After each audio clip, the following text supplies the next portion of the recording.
ang mabuting balita ng Panginoon ayon kay San Marcos. Noong panahong iyon, umahon si Jesus sa kaburulan kasama ang kanyang mga pinili. Humirang siya ng 12 na tinawag niyang mga apostol upang maging kasama niya. Suguing mangaral at bigyan ng kapangyarihan magpalayas ng mga demonyo. Ito ang 12 hinirang niya. Si Simon na tinagurian niya ng Pedro, si Santiago at si Juan, na mga anak ni Zebedeo. Sila'y tinagurian niyang Boanerges, na ibig sabihin mapupusok. Sina Andres, Felipe, Bartolome, Mateo, Santiago na anak ni Alfeo, at Tadeo. Si Simon na makabayan, at si Judas Iscariote na siyang nagkanulo sa kanya. Ang salita ng Diyos.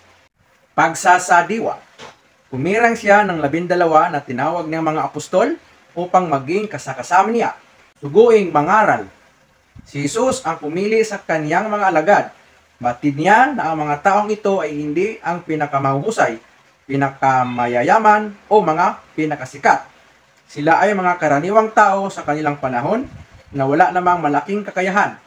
Biniyayaan ni Jesus ang kapangyarihan mangaral, magpagaling ng may sakit at magpalayas ng demonyo ang mga taong ito sa kabila ng kanilang mga kakulangan.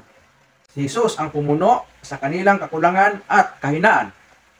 Tayo rin ay palalakasin ni Jesus bilang kanyang mga tagasunod. Huwag tayong matakot na sumunod sa kanya at isabuhay siya sa kasalukuyang panahon sapagkat hindi tayo isusugo ni Jesus na hindi taglay ang mga biyayang kailangan upang magmisyon.